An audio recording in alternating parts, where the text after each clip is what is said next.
नमस्कार. आमच्या स्वादिष्ट मराठी किचन मध्ये तुम्हा साऱ्या खवय्यांचं खूप खूप मनापासून स्वागत. सदा व्रतवैकल्य सणावाराचे दिवस सुरू झालेले आहेत. त्या निमित्ताने बरेच जण उपास करतात. तर आज एक उपासासाठी खाल्ला जाणारा वेगळा प्रकार उपवासाची इडली आज मी तुम्हाला बनवून दाखवणार आहे. आता आपण इथे साहित्य बघूया. इथे मी पाऊण कप वरी तांदूळ घेतलेला आहे. ह्याला भगर पण म्हणतात.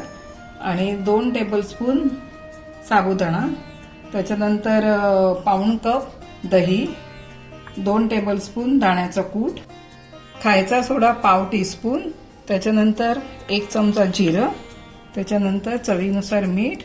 आता आपण प्रत्यक्ष कृतीला सुरुवात करूया. सगळ्यात आधी जे साबुदाणा घेतलेला आहे 2 टेबलस्पून तो मी मिक्सरमध्ये घालून घेते. त्याच सोबत इथे पाऊण कप जो आपण वरी तांदूळ किंवा भगर घेतलेली आहे ते एकत्र वाटून घ्यायचे.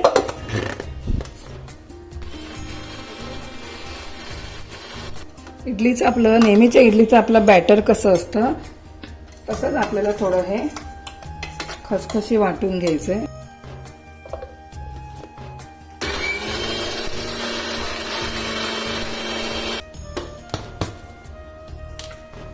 आता एका भांड्यात काढून घेऊया. त्यात आता पाऊण कप जे आपण दही घेतलेलं आहे ते घालून घेऊया आणि चांगलं हे मिश्रण मिक्स करून घेऊया. जसं लागेल तसं आपण याच्यात पाणी घालणार आहोत. फारही पातळ नाही आणि फारही घट्ट असं नाही. हे मिश्रण आता आपण 10 ते 15 मिनिटांसाठी झाकून ठेवून घेऊया. आता 10 ते 15 मिनिटांसाठी हे आपण भिजत ठेवलेलं मिश्रण ते आता आपलं छान भिजलं गेलेलं आहे. तर छान आपण ढवळून त्यात आपण 2 टेबलस्पून दाण्याचा कूट घालून घेऊ. 1 टीस्पून जिरं,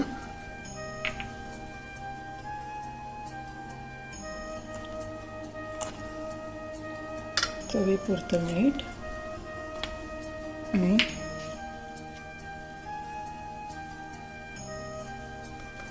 पाव टीस्पून खायचा सोडा. आधी चांगला आपण मिक्स करून घेऊया आणि कन्सिस्टन्सी बघूनच आपण ह्यात थोडं थोडं पाणी ऍड करूया.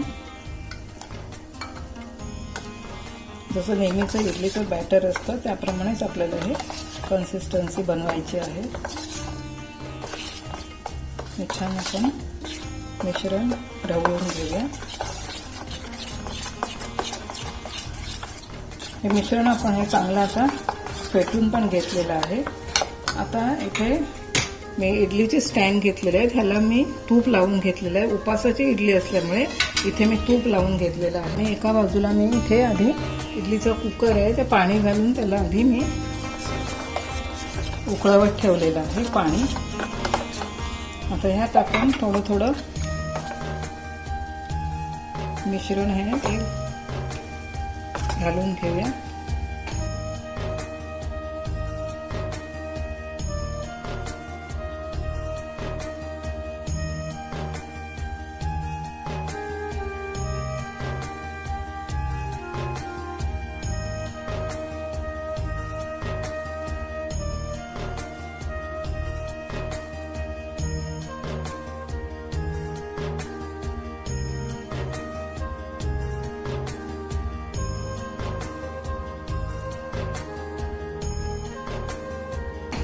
आपण झाकण ठेवून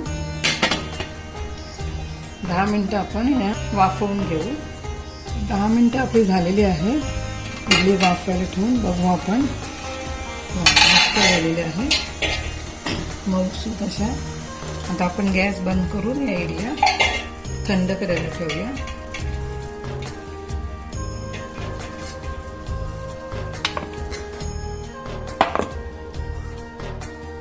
ह्या इडल्या आहेत ह्या व्यवस्थित थंड झालेल्या. या बटर नाईफने आपण एक काढून घेऊया.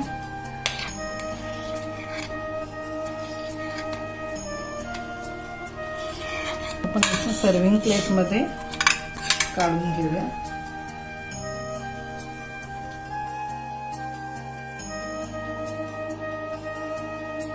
आणि सोबत खोबऱ्याची, ओल्या खोबरं आणि दाण्याचा कूट याची चटणी. आता ही वरी तांदळाची उपासाची इडली खाण्यासाठी रेडी आहे. तर इडलीचे मी तुम्हाला थोडं एक भाग करून दाखवते. बघा किती मऊसूत आणि छान झालेली आहे.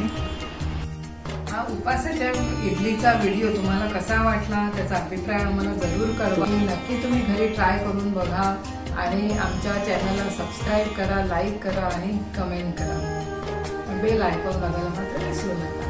धन्यवाद.